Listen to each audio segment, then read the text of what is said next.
Bienvenidos, bienvenidas a este espacio de lectura en vivo, en el cual estamos compartiendo todos los aportes del doctor Jorge Eslava a través de este libro maravilloso, Entre el amor y los límites. Y bueno, en la sesión anterior estuvimos compartiendo acerca de esas consecuencias que se deben de tener en cuenta de acuerdo a la edad, al entorno, al fenotipo de los niños y de las niñas. Y en cuanto al fenotipo, pues veíamos que tiene que ver con las cualidades, características de cada uno de los niños, ¿cierto? Que hay unas características que pueden ser genéticas, bioquímicas, que de alguna manera determinan la conducta del niño y que hay que tenerlas en cuenta porque a veces, bueno, exigimos más de lo que ellos pueden dar y que el desarrollo de los niños pues tiene que ver con estas características de ellos y de ellas.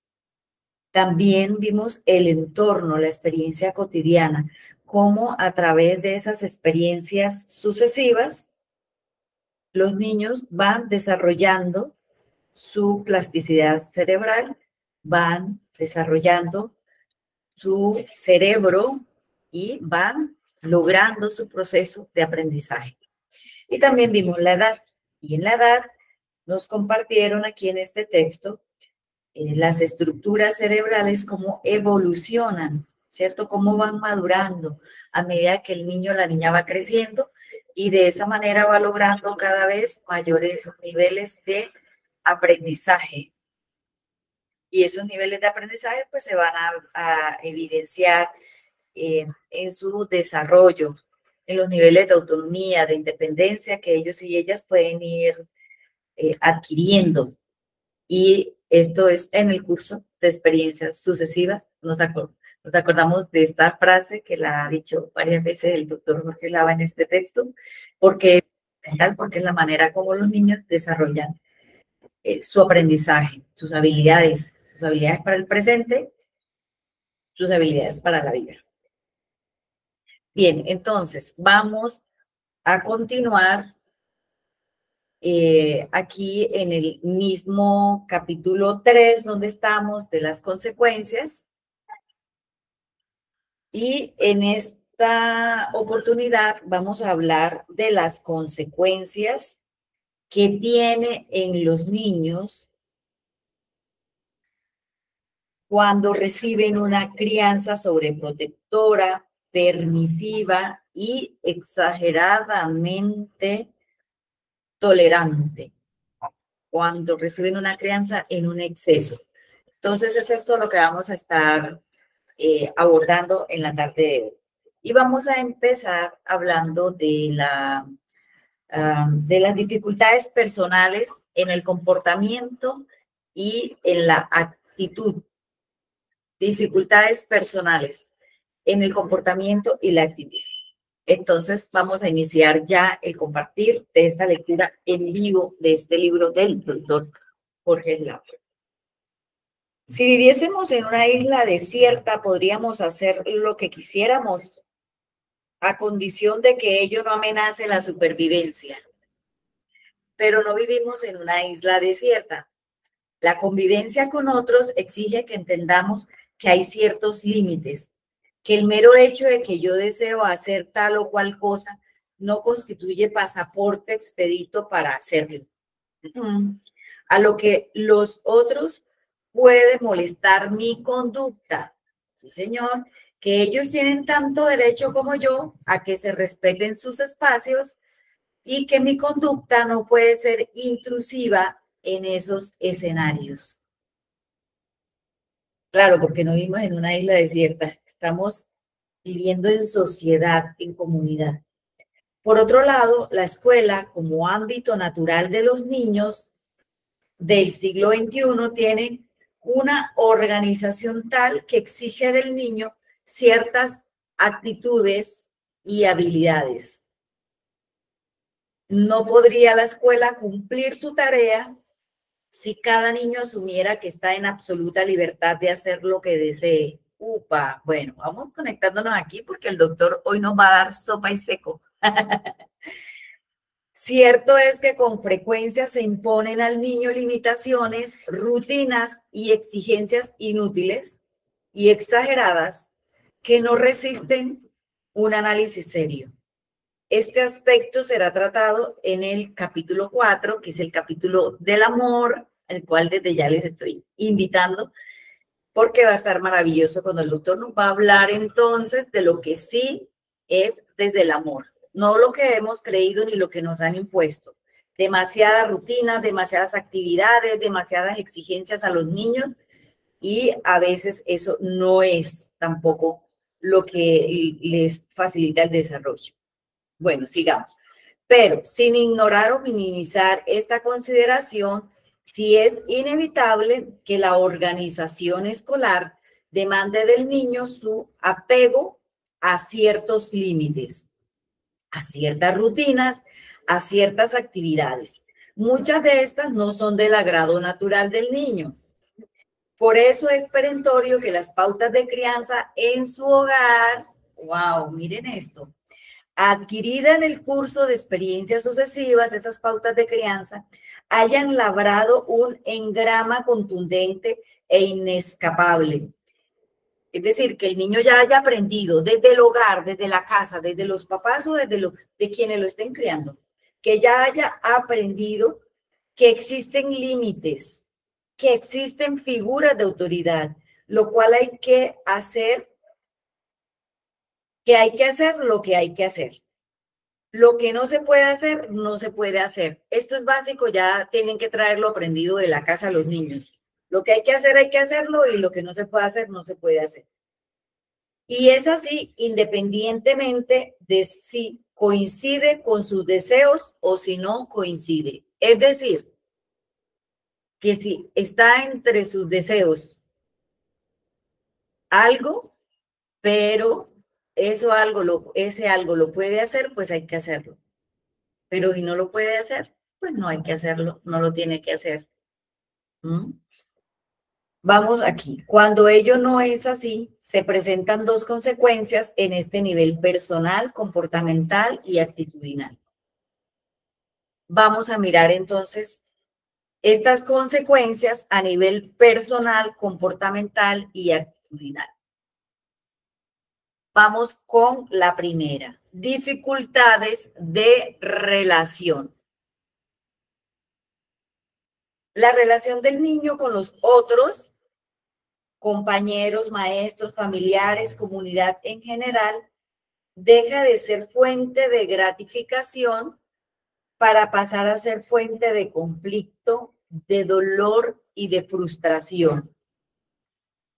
Esto molesta a todos, pero muy especialmente al niño mismo, que sufre una paulatina exclusión de ese entorno social. Aquí vamos entonces a mirar la primera consecuencia. Aquí ya el doctor nos la está diciendo, ¿sí? Que cuando esa relación con el niño, del niño con las demás personas, con los compañeros, con los familiares, con los maestros, deja de ser gratificante, pues le va a llegar a generar dolor y frustración. Esa es la primera consecuencia de que el niño llegue desde casa a una unidad de servicio, a un jardín infantil, a un hogar infantil y no traiga aprendido las normas y los límites. Así que de nada vale que la profesora, que el jardín infantil, que la institución tenga todo dispuesto para que el niño aprenda cuando el niño no trae una autorregulación de la conducta desde la casa. Por tanto, este es un taller para los padres de familia especialmente, ¿sí? Especialmente para los padres de familia. Esto es un llamado para los papás, para que no se salten ese pedacito que es ineludible, que lo ha dicho aquí el doctor en varias partes, de establecer normas y límites a sus hijos. Dificultades para aprender. Los aprendizajes pedagógicos dependen en gran medida de entornos y rutinas de aprendizaje. Bueno, para eso las profes tienen todo bien organizadito en el salón, sus planeaciones, sus materiales, sus actividades al día.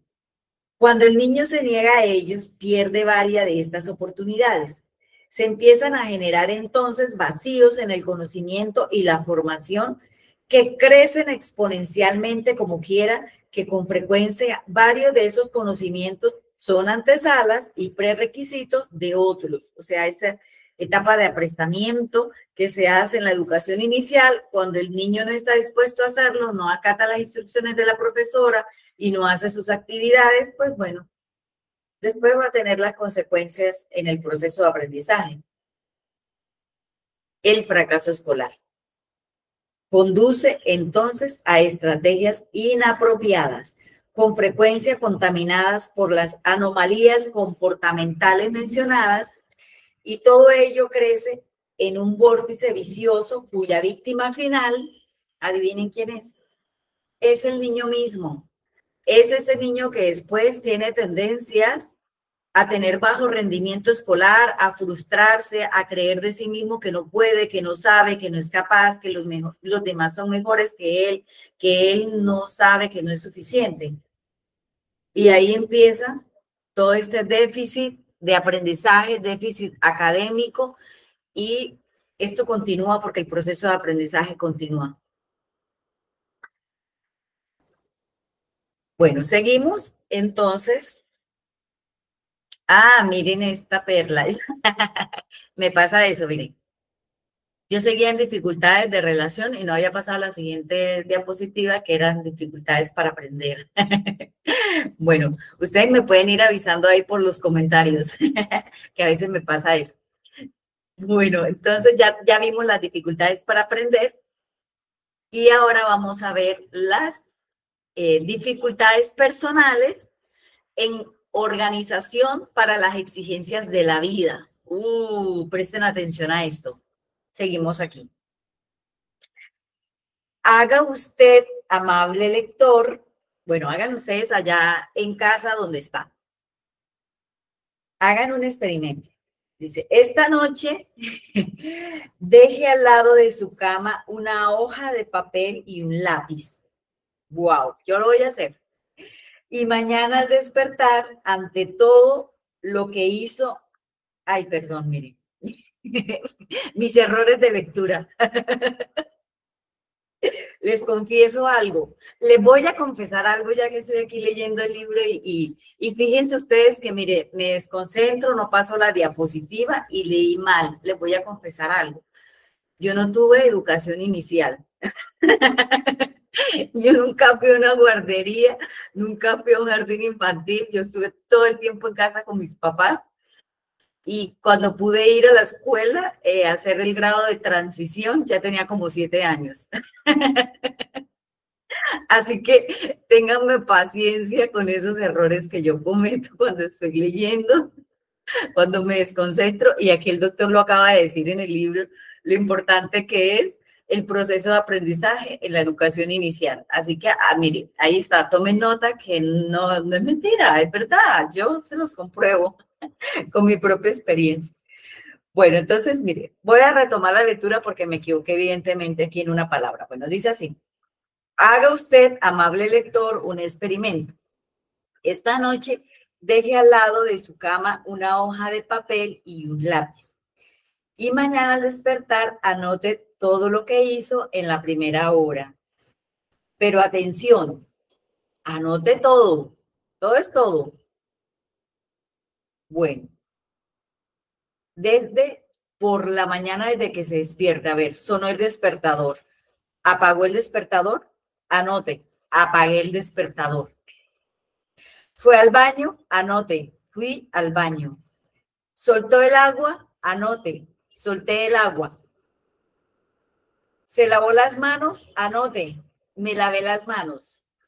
Los dientes, la ducha, ¿se enjabonó?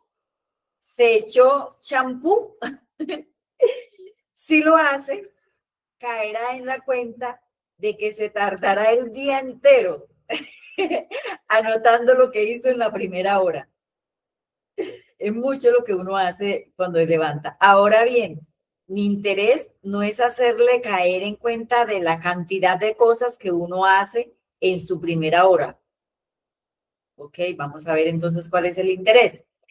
Mi intención es hacerle caer en la cuenta de la organización mental que hay que tener para hacer todas esas cosas. Organización mental, ve niveles de concentración, de atención. Es como si uno tuviese un enano dentro de la cabeza que tiene la lista. Mira, ahí está el dibujito del enano, mire. Este es el enano que tenemos dentro de la cabeza todos. Y este enano tiene la lista de todo lo que hacemos durante el día, desde que nos levantamos. Cuando suena el despertador, el enano empieza a leer y uno empieza a obedecer. Piensa en un niño de 2 años. No tiene enano. Vamos a ponernos ahora en el lugar del niño. No tiene enano, no apaga el despertador, no va al baño, no suelta el agua. Piense en un anciano que está empezando una demencia de Alzheimer. Está perdiendo al enano. No apaga el despertador, no va al baño, no suelta el agua. Pues bien, ese enano existe. En neuropsicología lo llamamos función ejecutiva. Presten atención a lo que es la función ejecutiva y qué tiene que ver entonces la función ejecutiva con las dificultades personales en organización para las exigencias de la vida. Vamos a ver qué tiene que ver. La función ejecutiva es un sistema funcional complejo que nos permite planear, organizar, ejecutar en una secuencia determinada, vigilar que la ejecución sea correcta e introducir los correctivos necesarios para que la tarea quede ejecutada apropiadamente. Bueno, la función ejecutiva. Ojo porque es muy importante. Tomen nota de esto. La función ejecutiva es un sistema funcional complejo que nos permite planear, organizar, ejecutar en una secuencia determinada, es decir, en un orden. Hacemos las cosas. Vigilar que la ejecución sea correcta e introducir los correctivos necesarios para que la tarea quede ejecutada apropiadamente. Entonces, nosotros los grandes ya tenemos desarrolladas nuestras funciones ejecutivas y aquí el texto lo está comparando la función ejecutiva como si tuviéramos un enano incorporado en nuestro cerebro que nos tiene una lista de las actividades que hacemos diarias, lo que corresponde hacer y nos va indicando ese orden para hacer las cosas. Nos está diciendo que un niño de 2 años no tiene un buen desarrollo, un desarrollo adecuado de esas funciones ejecutivas. Por tanto, es obvio, ¿no? No va a hacer las cosas en ese mismo orden. Pero este sistema, igual que todas las funciones complejas, no cae del cielo. No. Si ya adivinó usted, pues adquirida en el curso de experiencias sucesivas. Las funciones ejecutivas por las cuales llegamos a tener organización para las exigencias de la vida, pues es algo adquirido en el curso de experiencias sucesivas. O sea, en la medida en el que el niño está tomando ese hábito, aprendiendo, ¿cierto? Que se levanta, que apaga, que va al baño, que se cepilla los dientes, que se baña, que desayuna, pues ahí va adquiriendo esos hábitos y esas funciones ejecutivas, pues lo van a respaldar. Se le está creciendo el enano dentro del cerebro. Bueno, ya ven ustedes, como yo no tuve muchos hábitos de pequeña, hábitos académicos de pequeña, pues he tenido que desarrollar el enano es después de grande. Pero aún así, el cerebro, mire, aquí está la prueba de que el cerebro siempre aprende, siempre está dispuesto a aprender y esto es lo que en este mismo capítulo, pero en la lectura anterior vimos que es la neuroplasticidad cerebral, que es esa función que le permite al cerebro aprender, la plasticidad cerebral, aprender, crear engramas. Así que por más de que yo no, por ejemplo, yo no hubiera cogido tijeras, punzones, plastilina, por allá como hasta los 7 años, pero aún así mi cerebro aprendió, aprendí a leer y aprendí a hacer pues todas las cosas que corresponden. Entonces, imagínense los niños, si no podrán aprender todo lo que necesitan aprender, rutinas, hábitos, comportamientos. Claro que sí, todo lo pueden aprender. Bueno, entonces, continuamos entonces aquí.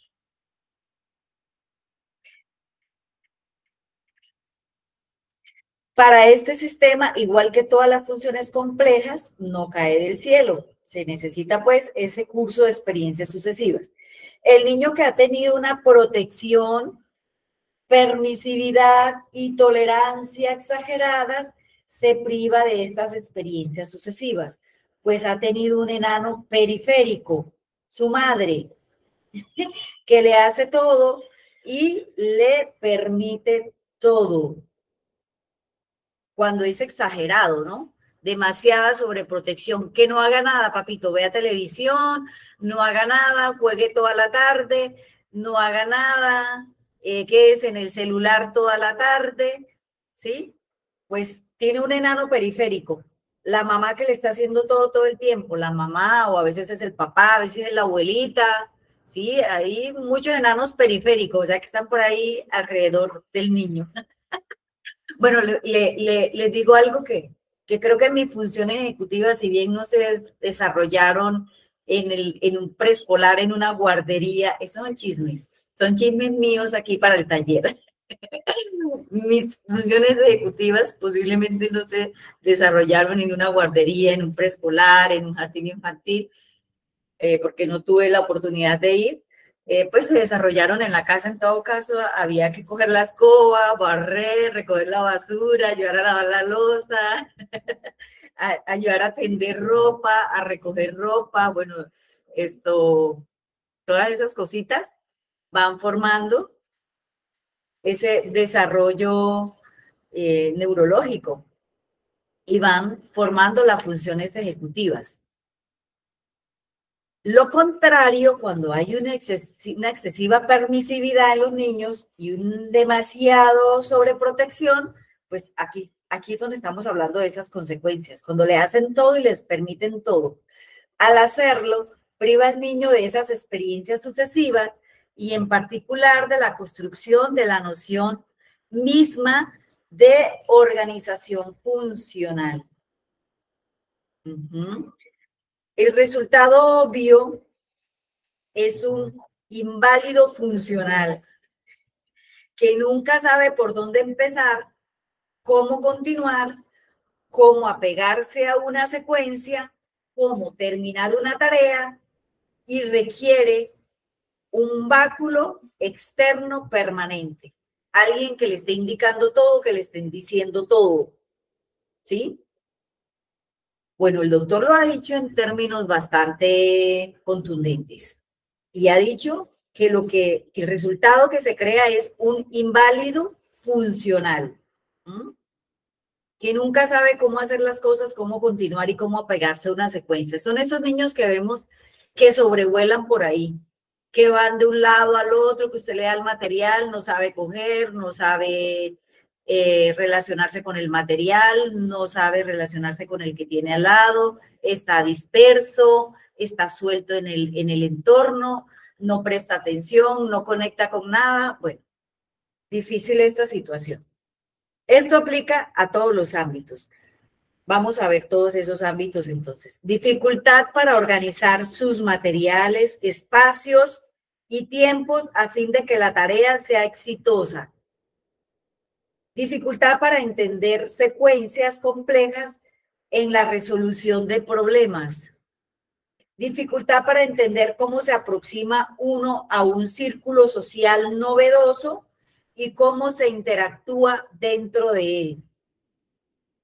Dificultad para entender las claves sutiles del entorno que lo hacen a uno armónico respecto de lo esperado y aceptable por ese entorno, etcétera. Esto está bastante complejo, ¿sí? Empieza en lo más básico, en los materiales, organización de materiales y los espacios para hacer sus tareas y sus actividades. Continúa con las secuencias en la cual tiene que hacer la actividad que se le va a dificultar. Unos niños con unos niveles de atención y de concentración bastante dispersos. Dificultad para entender cómo se aproxima uno a un círculo social novedoso y cómo se interactúa dentro de, bueno, dentro de todas estas gamas de dificultades y siguiendo el chisme que les tengo aquí hoy por Google Meet a las que se están conectando aquí hoy, sé que hay profes, sé que hay también mamitas por ahí conectadas y bueno, esto ahorita lo voy a subir a YouTube y va a quedar abierto para todo público. Entonces aquí sigo contándoles un poquito de mis chismes, ¿sí? Si bien yo tenía tareas y actividades para hacer en casa, pasar tanto tiempo sin relaciones, sin interacciones, me ha llevado a lo largo del tiempo a tener un poco esta dificultad para entender cómo se aproxima uno a un círculo social novedoso y cómo se interactúa dentro de él. A mí todavía me da pena, yo todavía soy tímida todavía, todavía me dificulta un poco. A veces después que me den confianza, pues ya fluyo, ya me siento bien. Pero al principio así de entrada, como que en un grupo, en un lugar de personas, todavía como que me impacta un poco, pues claro, pues pasar toda mi primera infancia en casa con mis padres y en finca, en el campo, sin ver más niños, más personas, claro, ahí está. Pero los niños de hoy no les pasa lo que les pasó a esta niña. A los niños de hoy les pasa que están en el celular todo el tiempo, entonces no aprenden a relacionarse con otros niños, ni con los grandes, ni con ellos mismos, porque todo el tiempo están mirando pantalla, ¿no? Así que esto se va a poner difícil, relacionarse con la gente de aquí en adelante se va a poner difícil. Si hasta el día de hoy ha sido difícil, no me imagino la siguiente generación. Dificultad para entender las claves sutiles del entorno que lo hacen a uno armónico respecto de lo esperado y aceptable por ese entorno. Bueno, aquí habla ya del comportamiento desbordado, ¿no? Del comportamiento que no se ajusta a lo aceptable. Bueno, esto para los que no han sido educados, criados bajo el respeto, bajo las normas y todo esto. Así que atención, no se trata de una limitación para el aprendizaje escolar, sino para la vida misma. ¿Ven? Y ahí, aquí yo les estoy dando el ejemplo. Conmigo, ahí están pudiendo ver ustedes verdaderamente que tiene razón el doctor y que no se ha equivocado en lo más mínimo. Bueno, seguimos acá con esta última tanda de dificultades personales que devienen colectivas y que impactan el sistema social. Bueno, aquí esto se va a poner difícil. Presten atención a esto. Hasta no hace mucho tiempo los menores de edad eran inimputables ante la ley. Hoy está tipificada en la mayoría de los códigos penales la figura del menor infractor. La sociedad como un todo está pasando de defender a los niños a defenderse de los niños. ¡Ay, ay, ay! No, a mí ya, esto ya me empezó como a dar como nervios. ¿Ustedes qué opinan? Háganme saber por los comentarios. Hemos pasado, mire, el doctor lo está diciendo sin filtros. Tiene toda la autoridad para decirlo. Es el director de neurociencias en Colombia. Mire lo que dice. Hemos pasado de defender a los niños a defendernos de los niños. Cierto es que hay todo un cúmulo de factores sociales y políticos en este tormentoso cambio de siglo que por fuerza impactan los comportamientos de grupos sociales.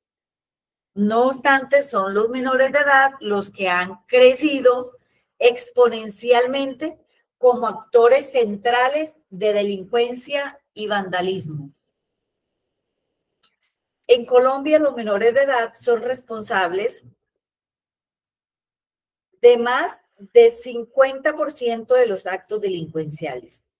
Y cuando se observa la cantidad de familias en las que evidentemente los padres han desaparecido como figura de autoridad, se tiene por fuerza que entender que ese niño que nunca conoció límites o respeto está a un paso de agredir al otro para satisfacer sus deseos, así tenga que transgredir la ley.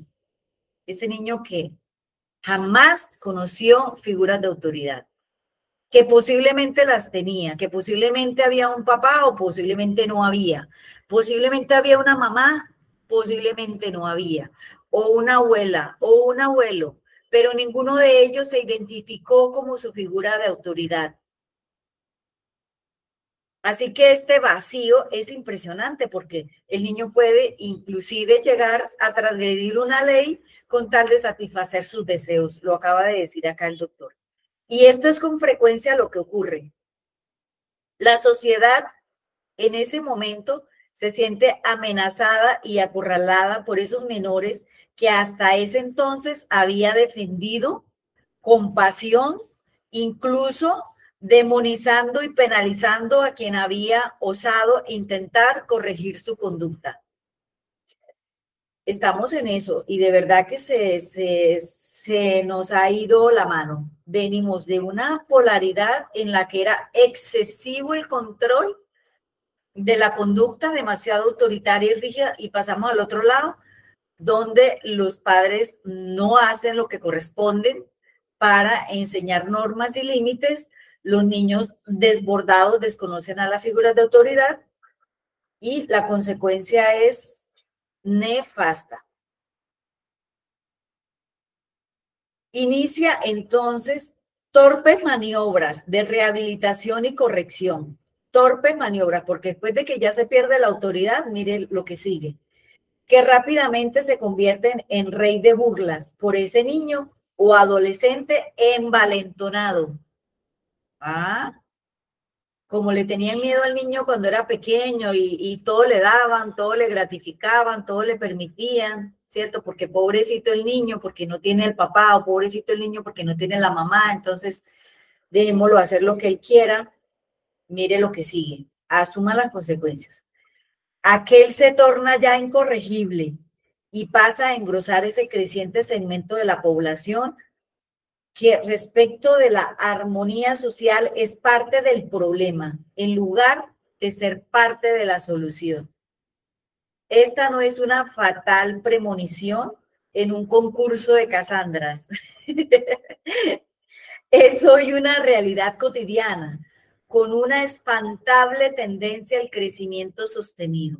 Bueno, el doctor lo dice en términos jocosos, ¿no? Él trata de suavizarnos esto un poco. Primero nos dice que estamos siendo acorralados por esos menores, niños o adolescentes envalentonados. Y eso es tenebroso, eso da susto. Y luego dice que esto no es la premonición de un concurso de Casandras, pero que es una realidad cotidiana que se vive hoy y que tiene una espantable tendencia al crecimiento sostenido. Claro, ¿quién está dando normas y límites a los niños hoy? Hoy día todavía más difícil. ¿Quién está en la casa para darle normas y límites? Si la mayoría están trabajando, la mayoría no ven al niño y el tiempo que pasan con el niño pasan en el celular, el niño también en el celular, ¿a qué hora dan normas y límites? En algún punto, la sociedad tiene que trazar la raya. Es mi convicción de que esa raya debió trazarse hace ya un rato. Ante la imposibilidad de revertir lo pasado, es forzoso hacerlo hoy. Yo voy a dar mi opinión personal, porque yo siempre he creído con respecto a las leyes para los menores de edad, cuando se reconoció al menor de edad infractor, yo siempre he sido partidaria de que a ese menor de edad infractor al que se le va a imponer una sanción, debe también esa sanción dirigirse hacia los padres, porque esa sanción hacia este menor de edad es consecuencia de la falta de acción y presencia de los padres. Entonces, ¿Cómo es posible que solo los menores de edad tengan que asumir las consecuencias de lo que los adultos han dejado de hacer? Yo personalmente no lo comparto y creo que los padres deben de asumir la responsabilidad cuando tienen a un menor infractor, cuando tienen a un menor delincuente. Los padres deben de asumir la responsabilidad también. No solamente el peso de la ley caer sobre ellos, sino también debe caer sobre los padres. Esa es mi opinión personal. Vamos terminando acá. Colorario, advertencia vital. Vamos a ver qué nos dice aquí el doctor de esta advertencia. Cuando un texto presenta en extenso la pertinencia de ayudar al niño a entender que existen límites y los mecanismos para lograrlo, se corre el riesgo de dejar en el lector una visión punitiva de la crianza, una visión de niño sumiso y humillado, una espantable añoranza por ver los hogares y las escuelas convertidas en cuarteles y a padres y maestros convertidos en tiranos feroces. Esa no es la idea. La idea no es de que nos juzguemos, ¿sí? Nada más alejado de la realidad y de la intención de este libro. Es, en efecto, exactamente al revés. Cuando el niño habita un entorno confiable, coherente y de límites definidos y claros, puede hacer cualquier cosa. Saltar, jugar, reír, abrazar, compartir, aprender, cantar, arriesgarse, fracasar y volver a intentarlo, con la tranquilidad de que está en terreno firme y seguro. Cuando hay presencia de padres, eso se siente en el niño, eso se siente. Los niños que tienen presencia afectiva y normativa son niños verdaderamente armónicos, verdaderamente saludables en sus interacciones. Sus padres, por otro lado, no necesitan estar al acecho constante dando cantaleta para intentar mantener su conducta a raya y fracasando casi siempre, entre paréntesis. Sí, porque todo el que da cantaleta ya fracasó, porque ya el doctor dijo en capítulos anteriores que para qué entrar en esos debates estériles, que para qué entrar en esas cantaletas que no tienen desarrollo de lenguaje ni cognitivo ni neurológico que les permita entender todas esas cantaletas que les dan. Así que eso es un modelo de crianza mandado a recoger. Si ustedes dan cantaleta, ya deben de dar cantaleta. Son familias que se gozan enormemente el día a día y que solo en muy contadas ocasiones requieren que asome la figura de autoridad. Porque todos ellos comparten un mismo elemento. Presten atención a esto, muy importante la unicidad en ese criterio. Que papá, mamá, abuela, abuelo, tíos, todos los que vivan en la casa compartan este mismo elemento. Todos tienen una apropiada autorregulación de su conducta. Cuando, por el contrario, el niño es absolutamente desregulado, el día a día es una fragrosa y estéril lucha donde es el niño el que impone la gratificación inmediata de sus deseos al precio que sea. Es verdad, eso se vuelve un campo de batalla. Y enrostra a sus padres su incompetencia como figura de autoridad, lo que a su vez lo conduce a burdos intentos de autoritarismo que son fácilmente derrotados en una espiral de maltrato mutuo en ocasiones alucinantes. Si el niño grita, la mamá le grita, va y le pega, va y lo amenaza, va y le castiga, le apaga el televisor, le quita el control. Eso, mire, eso es grave. Aquí el doctor está diciendo que para que seamos figuras de autoridad, los padres deben de tener una apropiada autorregulación de su conducta, no comportarse como otro niño, como otra niña. Así que todo empieza con los padres bien regulados, que son firmes en dar la instrucción y que tienen claro que lo que hay que hacerlo y lo que no hay que hacer no se puede hacer, pues no se va a hacer. Da la instrucción a su hijo, se mantienen firmes sin ser exagerado, ¿no? Todo eso lo hemos venido viendo acá en el libro, cómo se hace. Pero ahorita yo estoy retomando, cada vez que leo voy retomando todo lo que hemos leído ya. Ahí están todos los videos grabados para que puedan ver todos los capítulos anteriores, porque ha sido muy clara la instrucción de cómo se hace el proceso. Aunque el doctor ha dicho que esto no son instrucciones, que son aportes, que no, esto no es un manual que se lo vamos a aplicar a todos los niños por igual, ¿sí? Que son solamente aportes. Bueno, todos los aportes ahí ya están grabados, toda la lectura del libro ya está publicada en YouTube para que ustedes puedan ver todo eso. Por lo anterior, es pertinente finalizar este capítulo con una advertencia vital. Una apropiada pedagogía de los límites, lejos de maltratar al niño y generar un entorno punitivo de la crianza y de la cotidianidad, genera niños y entornos familiares seguros, armónicos, felices. Parodiando dos de los ejemplos que arriba se utilizaron. La niña de 11 meses a quien se le hace entender que no puede meter su dedo en el enchufe, soportando su llanto inicial cuando se contrarían sus deseos. Puede llorar, pero en el enchufe no se mete el dedo. Y se le da la instrucción. Se retira.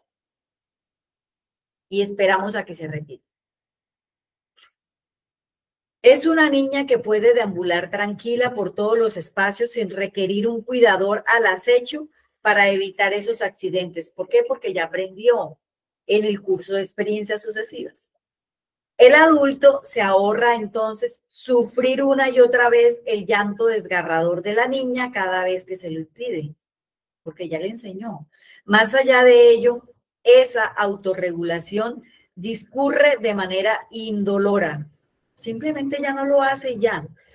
Vamos en el otro ejemplo. Dice, el niño de 5 años a quien con amor y firmeza se le ha llevado a aceptar que la televisión se apaga a determinada hora. Bueno, en la noche antes de acostarse, ¿hasta qué hora va a haber televisión? Solamente media hora, hasta las 8 y se apaga. Y la familia que disfrutará enormemente la hora de acostarse con tal vez un vaso de leche caliente, un cuento leído o contado amorosamente por su padre, una runchis y un beso de buenas noches. No hay que pelear para que apague el televisor. Ya tiene una rutina establecida y está aprendiendo en el curso de sus experiencias sucesivas esta rutina. Entonces, como dice acá el doctor, es que no es necesario que los papás estén dando cantaleta, ni que estén controlando, ni que estén sobrevolando, ni que nos convertamos en el enano periférico.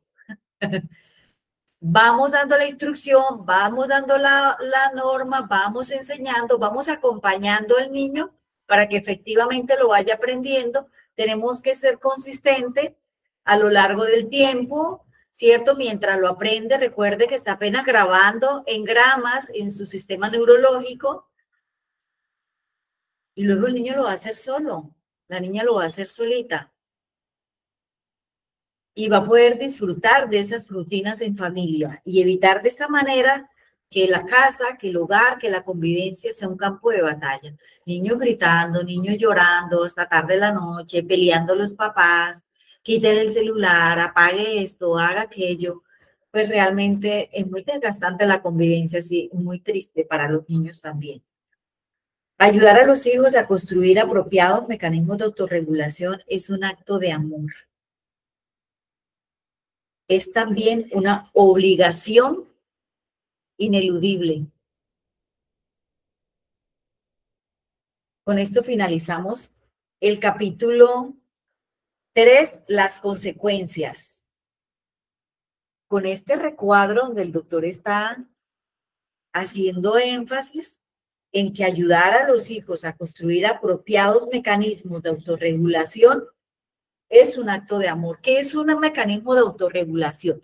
Este libro se llama Ayudando a los hijos a alcanzar la autorregulación. Significa que el niño aprende hábitos, aprende rutinas, aprende normas, aprende lo que sí, aprende lo que no, y luego él mismo lo hace. No necesita que alguien le esté todo el tiempo mandando, él mismo lo hace. Pero se necesitan padres presentes, padres que sean figura de autoridad, padres que sean eficientes en su rol, padres que sean amorosos, que sean firmes, que sean seguros, que sean coherentes, que no abusen porque son papá o son mamá, que sean razonables, que respeten, que evolucionen también a medida que el niño va creciendo.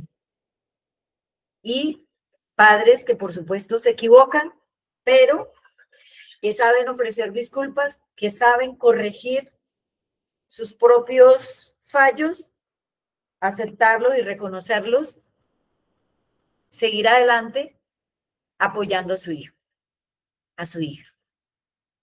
Entonces, en términos de consecuencias, caramba, no están nada fáciles las consecuencias que van a asumir los niños, cosa que yo personalmente he dicho que es injusta y que no solamente ellos deberían de asumirlas, también los padres, ¿sí? Asumir la responsabilidad como los grandes. Somos los grandes los papás y los niños los pequeños. Y los niños pequeños necesitan de ese pilar, de esa columna, de esa compañía, presencia, ternura, cariño, que solo los padres pueden ofrecer. Entonces, es un llamado a los padres a asumir la responsabilidad, es un llamado a las profes a transmitir este mensaje a los padres de familia. Vamos a continuar en la siguiente sesión en el capítulo 4, el amor. La próxima semana vamos a empezar a hablar del amor. Y aquí en el amor es el último capítulo y mire, nos falta poquitico para terminar el libro. Aquí en el amor vamos a encontrar cómo este elemento tan importante es el precursor del desarrollo infantil, del desarrollo de los niños. El amor facilita el desarrollo del lenguaje, vamos a mirar el movimiento, las habilidades motoras, lenguaje, cómo se va dando el desarrollo del lenguaje desde el amor, no desde ningún otro lugar, no desde ninguna otra forma. El desarrollo corporal, la expresión corporal, los aprendizajes. Caramba, este capítulo, este último capítulo es como un taller sobre el desarrollo infantil. Usted sabe que yo he editado varios talleres sobre desarrollo infantil, sobre valoración del desarrollo. Esta vez es el pediatra, es el neurólogo, el que está escribiendo en este libro el desarrollo infantil. Entonces, asistan porque nos va a dar importantes aportes para que podamos promover ese desarrollo infantil con las familias, con los padres, con las madres. Recordemos que el amor en esos entornos armoniosos, en esos entornos felices, cariñosos, afectivos, seguros, tolerantes para los niños, esos entornos familiares, protectores, facilita el desarrollo de los niños. Y en una de las áreas en donde podemos empezar a notar alteraciones en ese ambiente es en el desarrollo del lenguaje. Por eso muchos niños tienen dificultades para expresarse o están siendo demasiado sobreprotegidos y no logran ese desarrollo del lenguaje armónico, o hay demasiado maltrato, un ambiente demasiado temeroso y el niño va a tener temor de expresarse. Entonces, una de las primeras áreas donde lo vamos a notar de una manera muy contundente y evidente va a ser en el desarrollo del lenguaje y va a ser en el desarrollo de las interacciones. ¿Cómo el niño se relaciona? Ese niño que juega, ríe, que salta, que comparte, que da, que recibe, que sonríe. Ese niño está teniendo un mejor entorno, un entorno más armónico para su desarrollo. Entonces, Eso es de lo que nos va a hablar el doctor en el capítulo 4, el amor. Es el último capítulo, así que no vamos a dejar de asistir a esta entrega de este capítulo 4. Yo les espero ahí, yo estoy comprometida. Díganme ustedes si ustedes alguna vez han dejado algún libro sin terminar. Díganme, ¿ustedes alguna vez han dejado algún libro sin terminar, sin haberlo leído completo? Pues les cuento que yo sí, varios. Es una confesión, pero este lo vamos a leer hasta el final, hasta el final. Ese es el compromiso. Ha sido un placer enorme acompañarles y nos vemos entonces el próximo jueves en nuestro taller de lectura en vivo, porque vamos ya casi terminando nuestro libro. Entonces, muy comprometidas, muy puntuales. Ahí les espero el próximo jueves.